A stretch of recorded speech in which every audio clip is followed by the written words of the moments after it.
Coucou les champions, c'est la chaîne, donc j'espère que vous allez bien de votre côté. Donc on se retrouve pour la vidéo avis de SummerSlam, je viens tout juste de le terminer. Donc il y a en tout 13 matchs, je fus très satisfait du show. Tous les matchs étaient à peu près bien. Je dis à peu près parce qu'on a eu des squash matchs. Donc voilà. Et il y a des matchs qui ont duré vraiment que dalle, des matchs qui ont duré vraiment plus longtemps.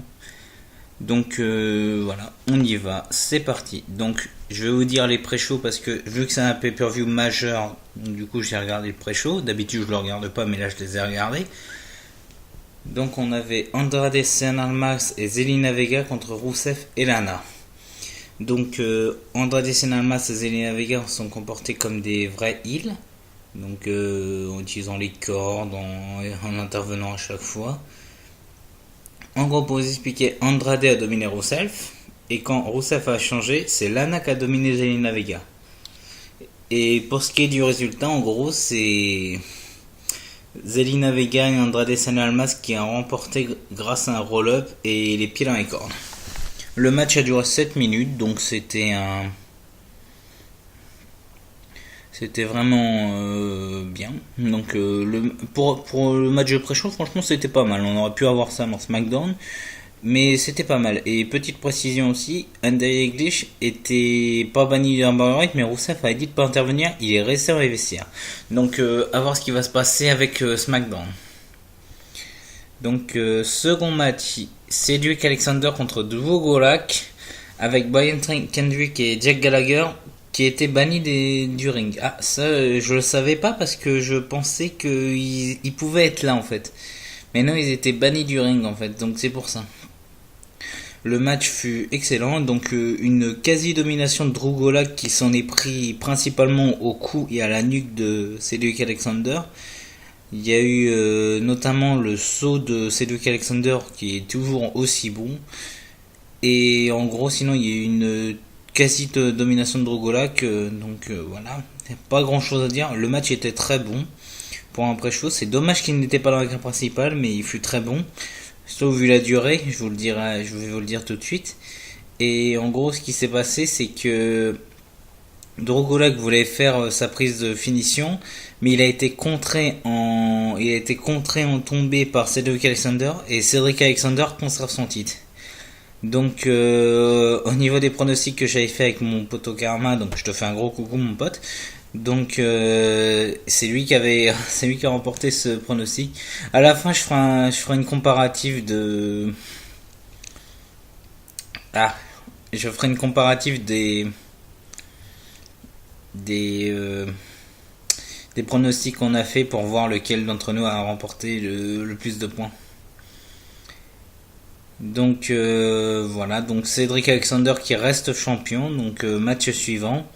Alors le troisième match du pré-show était la B-Team contre Curtis Axel et Bo Dallas. Alors rien à dire sur ce match. Bo Dallas et Curtis Axel sont... En gros, Bo Dallas s'est fait dominer. Curtis Axel qui a dominé The Revival. Et le match pour Cedric Alexander de Gulak a duré 10 minutes 15 et le match pour les tag teams a duré 6 minutes 15. Donc c'était vraiment très court pour un match de championnat. Et en gros, pour ce qui s'est passé à la fin, il y a une intervention de Scott Dawson, de Dash Wilder. Il y a une intervention de Dash Wilder. En gros, Bo Dallas est rentré dans le ring. Dash Wilder l'a poussé. Il y avait déjà Scott Dawson qui avait fait un tombé sur Curtis Axel. L'arbitre n'avait pas compris. Et en poussant Bo Dallas, en gros, c'est Curtis Axel qui s'est retourné. Et en gros, l'arbitre a vu le tomber et ils ont gagné le match comme ça en fait. Un peu controversé, mais victoire de la B-Team. Donc un point de plus pour moi. Donc robot de karma. Donc là, on va passer au vrai show principal. Donc alors, je suis très content qu'ils aient mis ce match-là en premier parce que ça fait toujours une bonne hype ce titre. Donc c'était le match pour le titre intercontinental. Donc Seth Rollins accompagné de Dean Ambrose contre Dolph Ziggler accompagné de Drew McIntyre. Alors le match fut très bon. Rollins qui nous a fait une excellente performance. Pareil pour Pareil pour Ziggler qui nous a fait une excellente performance. Honnêtement, le match là que j'ai vu à SummerSlam, ça m'a rappelé un petit peu SummerSlam 2014 où Seth Rollins était dans l'évolution et que Ziggler était dans l'équipe de John Cena, et ça m'a vraiment rappelé ça parce que les matchs entre les deux, franchement, ils sont toujours aussi bons. Alors on a eu une intervention de McIntyre qui s'en est pris à Dean Ambrose. Et donc au niveau des prises, il y a eu la prise du sommeil, il y a eu le stomp, il y avait eu le zigzag. Rollins s'est blessé un moment dans le match, vers la fin du match. Il s'était ouvert l'arcade, je crois. Bah, il saignait, quoi, il avait un petit peu de sang. On avait eu des super kicks, un super topé suicida de la part de Seth Rollins. Franchement, j'ai rien à dire sur celui-là parce que très très très cool, franchement, ce match-là. Donc, et à la fin du match, ce qui s'est passé, c'est que juste avant, Drew McIntyre avait poussé Ambrose dans les escaliers. Rollins allait faire son, non, McIntyre allait intervenir, voilà, McIntyre allait intervenir, et sauf que Ambrose est revenu, il a fait un dirty deed sur le sol. Ziggler a voulu faire le super kick, sauf qu'il s'est fait contrer par Rollins par un super kick, et Rollins fait le stomp. Et résultat, nouveau champion intercontinental, Seth Rollins. Donc, qu'est-ce que je peux dire sur ce match? Rien, les champions, c'était vraiment un excellent, mais excellent match.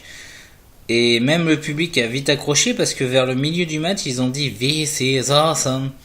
Donc, franchement, rien à dire, je suis très très content. Prochain match, ah oui, le match a duré 22 minutes de Seth Rollins contre Dolph Ziggler.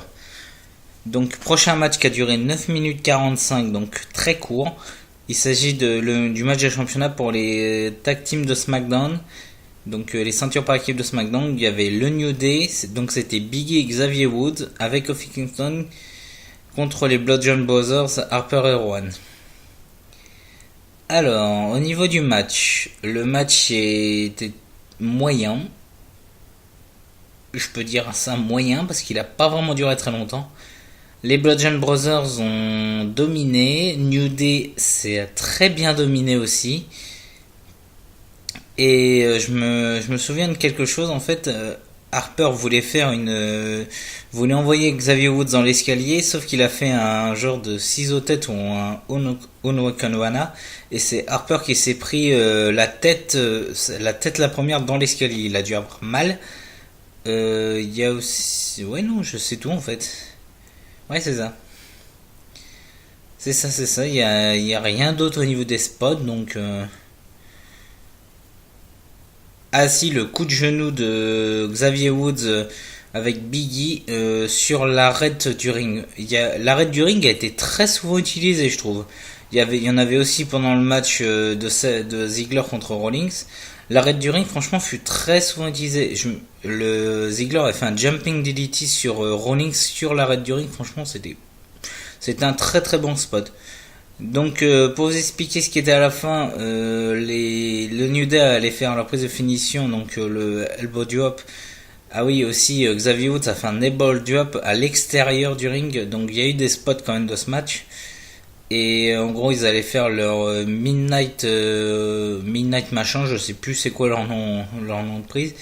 Et Rowan qui intervient avec le marteau, donc le New Day remporte le match, mais par disqualification. Donc voilà, rien à dire. Je sens que cette histoire n'est pas terminée. Et juste après l'après-match, justement, il y avait Harper qui s'en est pris à Biggie avec le marteau. Donc l'histoire n'est pas terminée entre les deux. Donc ensuite, on va passer au squash match.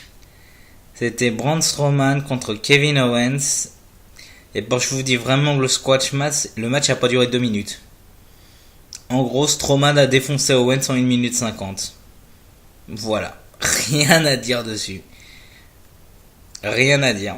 Match suivant. Alors, le match suivant, c'était Charlotte contre Carmella contre Becky Lynch pour le titre de Women's de SmackDown. Donc, le match a duré 15 minutes 15, donc c'était une très bonne durée. Il y a eu des spots, le moonsault de Charlotte, le spear de Carmella sur Becky Lynch. Carmella m'a vraiment impressionné dans ce match parce que elle s'est très très bien défendue. Et franchement, je pensais pas qu'elle était capable de faire ça. Charlotte et Becky Lynch qui ont donné une performance énorme. Carmella a tout fait pour garder son titre, mais malheureusement elle l'a perdu. Et donc en gros, d'après vous, qui l'a gagné? Donc Becky Lynch ou Charlotte vu que Carmella a perdu? Je vous laisse 5 secondes pour réfléchir.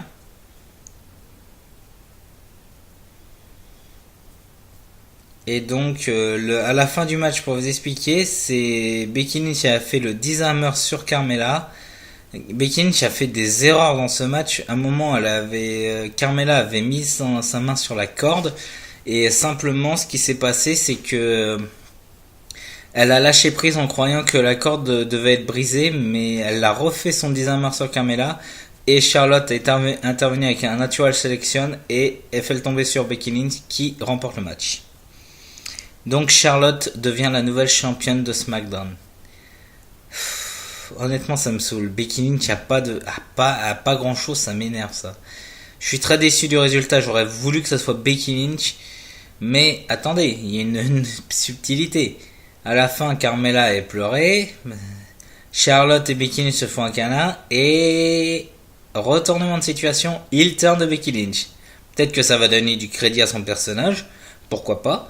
Mais honnêtement, j'aurais préféré un heel turn de Charlotte Flair et que Becky Lynch remporte le match. Mais bon, c'est pas moi qui décide.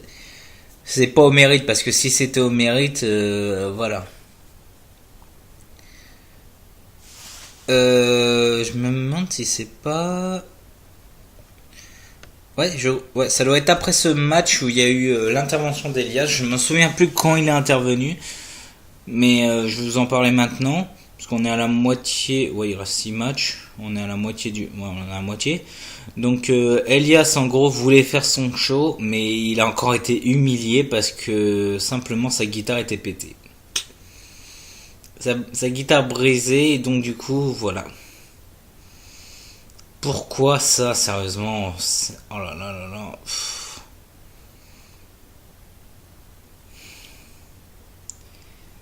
Oh là là là, qu'est-ce que je peux dire dessus, franchement?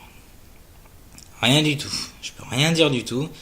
Elias, encore une fois, fait humilier. Le mec, il devra tourner en studio au lieu de ta WWE, parce que s'il préfère chanter plutôt que catcher, voilà, mais bon, on passe.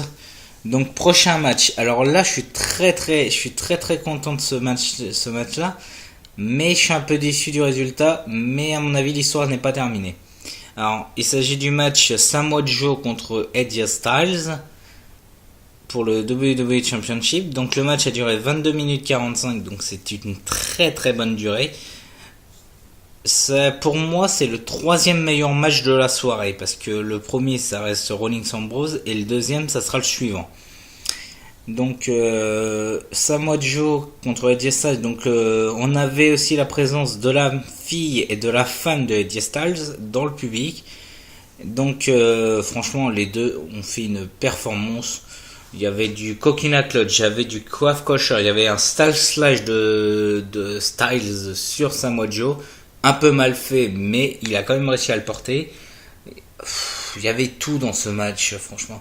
C'est un vrai match de catch, franchement. Le match de catch est très très bon. Je peux rien dire dessus parce qu'il y avait, si vous connaissez pas le catch, regardez celui-là. Franchement, il y avait une domination de Samoa Joe, une domination de AJ Styles. Il y avait tout, quoi. Au début, c'était AJ Styles, après c'était un Samoa Joe, après c'était un nouveau AJ Styles. On savait pas qui allait gagner, quoi, dans ce match. Sérieusement, on savait pas du tout qui allait gagner. Et donc, à la fin, ce qui s'est passé, c'est que Joe a parlé mal de la famille de AJ Styles. En gros, pour vous expliquer, il a dit clairement: je t'avais fait une promesse, alors je vais dire le prénom de la femme de AJ Styles, s'appelle Wendy.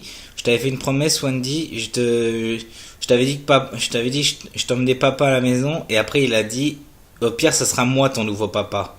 Donc ça doit être la fille de AJ Styles qui s'appelle Wendy. Et ça n'a pas plu du tout à AJ Styles. En gros, il a défoncé Joe. Et après, après il a pris une chaise. Donc c'est Joe qui remporte le match, mais par disqualification. Donc AJ Styles reste champion. Donc voilà.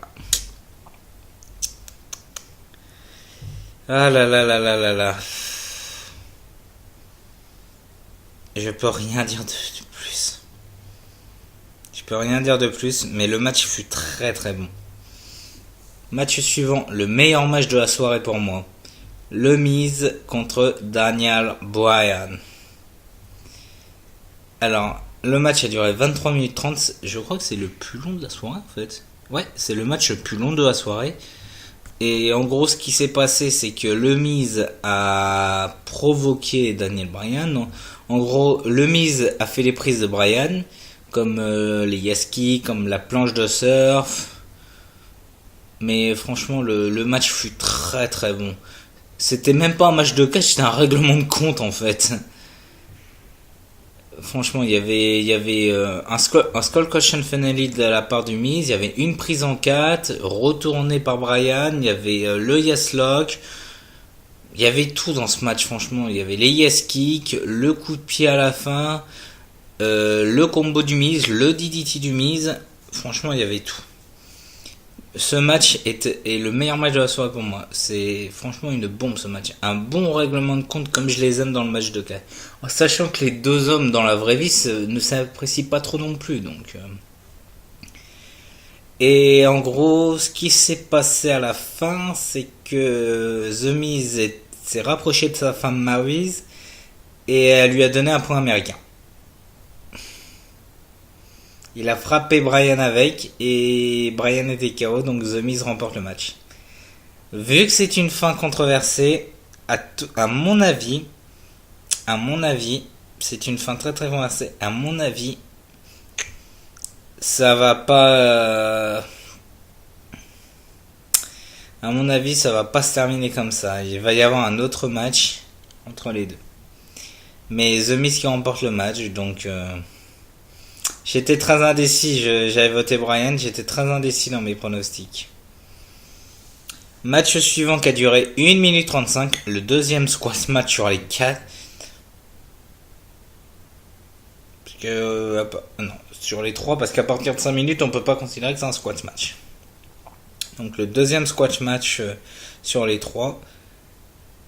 Finn Balor contre Baron Corbin. Donc Baron Corbin arrive et c'est The Demon King qui apparaît. Donc le Demon King Finn Balor qui bat Baron Corbin en 1 minute 35. Corbin n'a rien fait, il s'est fait juste démonter la gueule. Match suivant qui a duré 11 minutes, Shinsuke Nakamura contre Jeff Hardy pour le titre des États-Unis. Alors je suis content, il n'y a pas eu d'intervention d'Orton. C'était un match simple, tranquille, sans intervention, un match clean. Alors, au niveau des spots, il y avait le Swanton Bomb de Jeff qui... Il a pris une grosse prise de risque, Jeff. Il y avait un saut de Jeff aussi, un topé suicida de Jeff, je crois. Ouais, c'est tout, il n'y a pas eu grand chose, le match n'a pas duré très longtemps, donc... Et en gros, pour vous expliquer, au début, Nakamura était très foutage de gueule. Il a essayé de maintenir Jeff au sol le plus longtemps possible. Et il s'était pris un Twisted Face et un Swanton Bomb. Il avait mis sa main, donc le match n'était pas terminé. Il s'est repris un Twisted Face. Et en gros, Jeff a fait un autre Swanton Bomb, sauf qu'il l'a raté. Il s'est pris l'arête du ring en plein. Il a raté son Swanton Bomb parce que Nakamura s'est décalé et simplement il s'est pris l'arête du ring dans le dos. Ça a dû faire très très mal. Et après ce qui s'est passé, Nakamura a fait son finisher et il a remporté le match. Donc Nakamura reste champion des États-Unis. Et l'après-match, je vais vous expliquer ce qui s'est passé à l'après-match. Il y a Orton qui arrive, il avance dans le ring, il veut défoncer Jeff. Mais au dernier moment, il dit ah non, c'est bon, je vais attendre. Et il repart. L'intervention d'Orton n'a servi à rien. Ensuite, troisième squash match. Ronda Rousey contre Alexa Bliss. Alexa Bliss a pas fait long feu. Alexa Bliss s'est juste fait démonter et Ronda Rousey a battu Alexa Bliss en 4 minutes. Et Ronda Rousey devient championne de WoW. Je suis très content du résultat. Une nouvelle championne, la badass woman. Je me demande qui c'est qui pourra la battre. Je sais pas. Le dernier match, le main event. Roman Reigns contre Brock Lesnar. Donc, en gros, les deux font leur catcheur. Braun Strowman arrive. Il dit, je veux pas faire ça par derrière, je veux faire ça de face. Donc, celui qui remporte le match, et j'utilise ma mallette après. Voilà. Sauf qu'à un moment, Reigns, il a commencé très dur. Le match a duré 6 minutes 10. Reigns a commencé avec 3 Superman Punch, 3 Spears. Sauf qu'il s'est fait contrer par Lesnar avec un sorte de Kimura ou une sorte de prise sur la nuque. Il s'est pris 3 souplesses, un F5.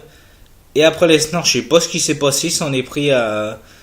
Non, il s'est même pas pris un F5. Il s'est pris 3 souplesses, il voulait faire son F5. Roman l'a contré, il l'a poussé. Roman voulait faire son spear, il a fait le spear sur Strowman. À travers la corde. Il commence à nous faire des biggie Roman. Et en gros après Lesnar s'en est pris à Strowman. Il a balancé la manette, il revient sur le ring, il se prend un 4ème spear et il perd le titre. Enfin on a un nouveau champion universel depuis le temps. Donc Strowman n'a pas pu utiliser sa mallette et Roman a pu célébrer le nouveau champion universel. Donc enfin. Donc voilà les champions, c'est la fin de cette vidéo pronostic. Donc j'espère qu'elle vous aura plu. Donc si je fais le comparatif des résultats que j'avais dit avec Karma, alors attendez qu'il faut que je regarde. Hop. Alors ça fait 1 pour moi, 1 pour lui, 1 pour moi, ça fait 2 pour moi. Ça fait 3-2. 4-3, 5-4, on reste à 5-4, 6-4, 6-5, 7-6, 8-7, 9-8 et 19. Donc c'est moi qui remporte les pronostics contre Karma. J'ai 1 point de plus que lui parce qu'il avait annoncé The Revival et moi j'avais annoncé la B-Team. Et on s'est tous les deux trompés, donc on n'a pas de points sur le match Becky Lynch. Donc désolé poto, j'ai remporté le match. Donc voilà les champions. N'hésitez pas à vous abonner, commenter, partager, aimer la vidéo. Donc je fais aussi un hommage une légende du catch qui est Jim the Neidhart Hart, donc le père de Natalia qui est décédé la semaine dernière. Je fais un hommage à cette personne là parce que elle méritait beaucoup. C'était une légende vivante avec Brett l'oncle de Natalia, donc hommage à lui, à cette légende du catch. Et simplement je vous laisse les champions. Donc prenez soin de vous, à la prochaine.